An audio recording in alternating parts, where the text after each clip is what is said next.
This is a short story with 3 chapters. The name of this short story is A List of Lies. The name of this short story is A List of Lies. There are 3 chapters. If you would like a free copy of this story, you can find a PDF in the description. Chapter 1. World War II, Germany. "Surrender now!" a German voice shouted. He was outside. His jeep's engine was loud, but he was louder. "Come out or we will open fire." Lily did not look out of the broken window. She was inside an old building. It was surrounded by Nazi soldiers. If she did not surrender, they would shoot. They would keep shooting until the building fell down. "Okay," she yelled. She was hiding in the corner of a dark room. Her brown bag was next to her. Inside the bag was a secret, and her job was to keep it safe. "I am coming out. I will come out from the front door." She waited and listened. "Put your hands up. Put them in the air or we will shoot you," the soldier said. "If you are holding anything, we will shoot you." They really want to shoot me, Lily thought, checking her gun. I want to shoot a few of them too. They killed my partner. There was no time to think about the past. Lily did not have time for emotions now. She was a professional. She had a job to do. Surrendering was not part of her plan. She tied her red hair in a ponytail. Crawling on her hands and knees, she moved across the room. She moved down the hallway. She went toward the back door. "Come out! You have 5 seconds."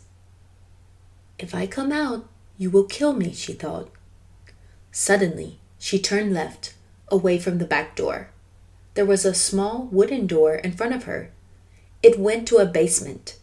She opened it and ran down the stairs. They know about this basement, but they don't know it goes to a tunnel. Above her, she heard the sound of powerful gunfire, machine guns shooting the building. They would tear the building apart.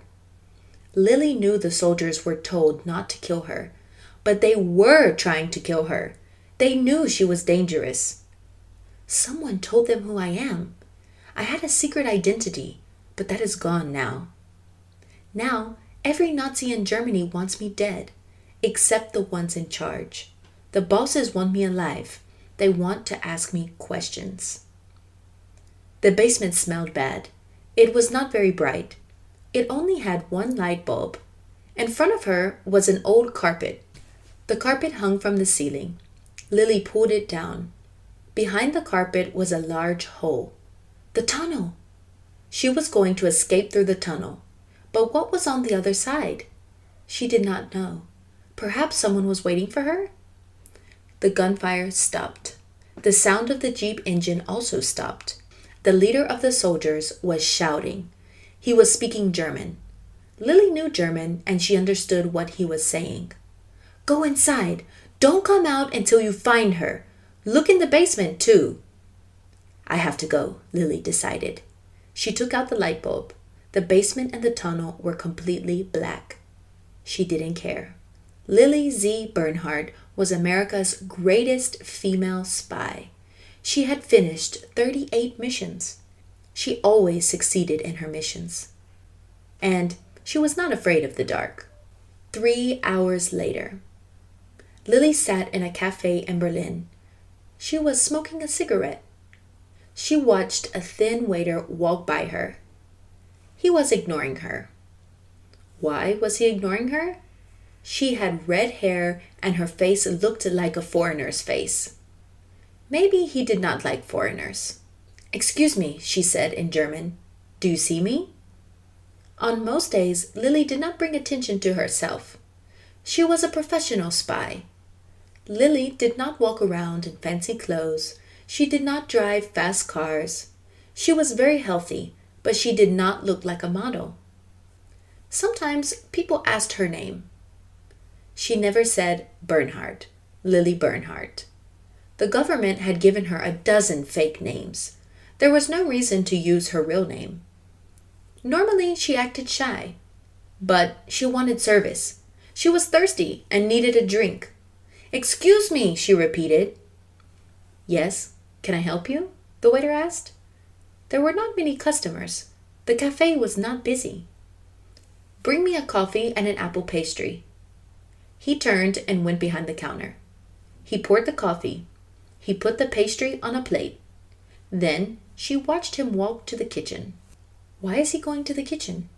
Everything I want is there, at the counter. She knew why he had left. He went to use a telephone. He was going to call the soldiers. He was going to say, "The lady with the red hair is here." Lily stopped her thoughts. "I'm being silly," she said to herself. Then she saw him. He was looking at her from the kitchen window. His nose looks broken, she thought. The thin waiter brought her coffee and a pastry. He put them on the table. She noticed he was sweating. The weather was cold. Why was he sweating? Was he nervous? He wiped the sweat with his shirt sleeve. "Anything else?" "No," she said, drinking her coffee. The coffee was cold. "Are you a tourist? Your German is very good," he said. He tried to smile, but his smile did not look real. She shook her head and she looked at his broken nose. "I live here. I've lived here many years." He was looking at her bag. Something is not right, she thought. First, he ignored me. Now, he is paying too much attention to me. "Please let me know if you need anything else, Miss Bolin. Nellie Bolin." The waiter left. "I'm getting paranoid," she thought. She lit a cigarette. Smoking was a bad habit, but her job was dangerous. There were many things to worry about. Smoking was bad, but some things were worse, like other spies and Nazi soldiers, and people who helped the Nazis. Lily was almost done eating her pastry. She heard a familiar sound, the sound of a jeep engine. The soldiers were here. She stood up fast. The waiter was in front of the kitchen door. Lily took her brown bag and her fork. She pushed the table away. She ran toward the waiter. She was holding the fork in front of her.